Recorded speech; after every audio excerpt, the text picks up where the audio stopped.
నమస్తే అండి, welcome to miss India. ఈరోజు చూసే వెరైటీ ఫ్యాన్సీ ఫ్యాబ్రిక్ అనమాట. మొత్తం కూడా ఫ్లోరల్ టైప్ ఆఫ్ అండి. అన్ని కూడా ఇంగ్లీష్ కలర్స్ అన్నమాట. ఇది పళ్ళు వేరియేషన్ అండి. జస్ట్ మనకి సింపుల్ గా లైన్స్ ఇచ్చారు. అలాగే floral type of length style చూడండి. మొత్తం కూడా ఫ్లవర్ డిజైన్స్ అనేది హైలైట్ అవుతుంది. చాలా అంటే చాలా బాగుందండి. చూసారా? కాకపోతే లైట్ వెయిట్ అండి. కంప్లీట్ మనకి ఈ శారీ అనేది లైట్ వెయిట్ వస్తుంది. లైట్ ఉల్లిపట్టు కలర్. ఈ శారీలో మనకి హైలైట్ చెప్పుకోవాలంటే దీంట్లో మనకి గోల్డ్ ప్రింట్ అనేది హైలైట్ చేస్తారు. లైట్ గా అనమాట. చాలా అంటే చాలా నీట్ గా ఫినిషింగ్ అనేది హైలైట్ అవుతుంది. టూ సైడ్స్ కూడా మనకి చిన్న జరీ బార్డర్ తో హైలైట్ అవుతుందండి. బార్డర్ లెవెల్ అంతా కూడా మనకి స్మాల్ ఇచ్చేస్తారు. ఈ శారీకి బ్లౌజ్ కూడా మనకి లైట్ టిష్యూ టైప్ లో మనకి బ్లౌజ్ అనేది రావడం జరుగుతుంది. లైట్ ఉల్లి పట్టు కలర్ కాంబినేషన్. అంటే శారీ మీద మనకి కొంచెం డార్క్ కాంబినేషన్ తో రావడం జరుగుతుందండి.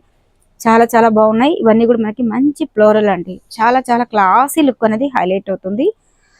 దీంట్లో కలర్స్ తీసుకుంటే డిఫరెంట్ కాంబినేషన్ అండి. ఇది కూడా చాలా అంటే చాలా బాగుంది. ఇవన్నీ ఇంగ్లీష్ కలర్స్, కొంచెం గ్రే మిక్సింగ్ తో కూడిన కాంబినేషన్స్. ఈ ఫ్లోరల్స్ అనేది కూడా మనకి టోటల్ అంటే ప్రతి శారీకి కూడా మనకి మారుతూ ఉంటుంది. డిజైన్స్ అనేది కూడా చూడండి. Olive colour combination. ఈ కాంబినేషన్ కూడా చాలా బాగుంది. అండ్ క్రీమ్ బేసిక్ సూపర్ ఉన్నాయి కదా. ఇవన్నీ లిమిటెడ్ స్టాక్ అండి. ఇదే ఫ్యాబ్రిక్ లో మనకి కావాలంటే మోడల్స్ అయితే చాలా ఉన్నాయి. షాప్ కు విజిట్ చేయండి. క్వాలిటీ అయితే చాలా చాలా బాగుంటుందండి. ఏజ్ డిఫరెన్స్ లేదు. ప్రతి ఒక్కరు కూడా యూస్ చేసుకోవచ్చు. అలాగే షాప్ కు విజిట్ చేస్తాను కదండి, క్వాలిటీ ఎలా ఉంటుందో తెలుస్తుంది. అలాగే తప్పకుండా miss India designers channel subscribe చేయండి, లైక్ చేస్తూ షేర్ చేయండి. ఇన్స్టాగ్రామ్ పేజ్ కానీ ఫేస్బుక్ పేజ్ కూడా ఫాలో అవ్వండి. Thank so much.